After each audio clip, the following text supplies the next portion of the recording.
We visited the William Howard Taft National Historic Site in Cincinnati, Ohio in the summer of 2018. If you would like to get notices when I post again, be sure to subscribe right here. Just click on that button. It's a relatively small 3 acres covering the house and the museum. It was designated as a National Historical Site on December the 2nd, 1969, and is a Greek Revival style house built in 1842 as the birthplace and home of Howard Taft, who was our 27th President and our 10th Chief Justice. About 14,000 people visit each year. Let's get started. Soon we're arriving at the William Howard Taft Home National Historic Site.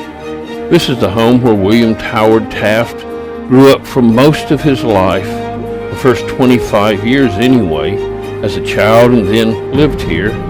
We'll be visiting the Visitor Center, where we'll join a group that is heading over to the house. There we'll be touring the house with that group.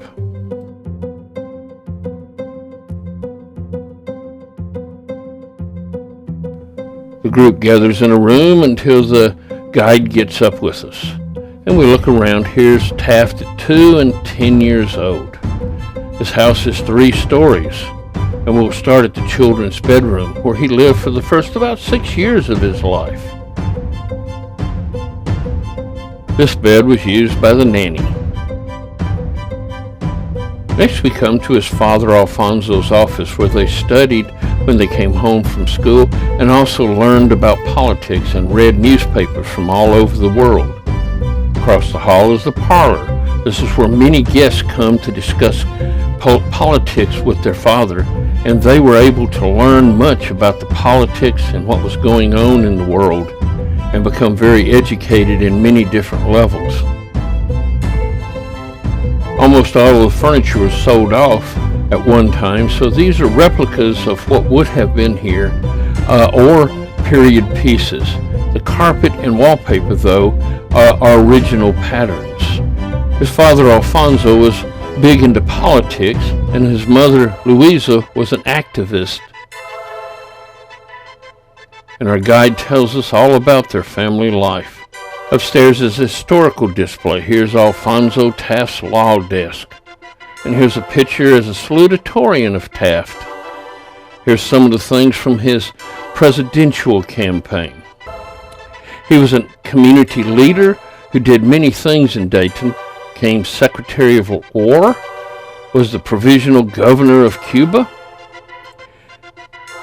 He also commanded the building of the Panama Canal and set up the government in the Philippines after we conquered it. As president, he was a trust buster, busting up many of the major companies in the United States and started the income tax.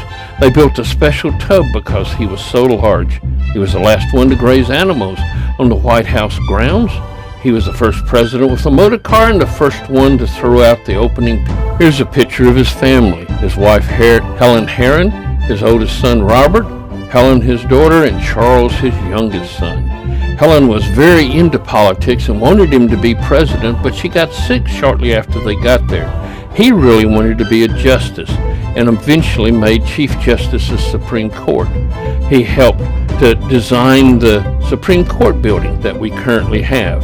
After the Tafts, the house was used by many different members of the family and finally sold to the U.S. government.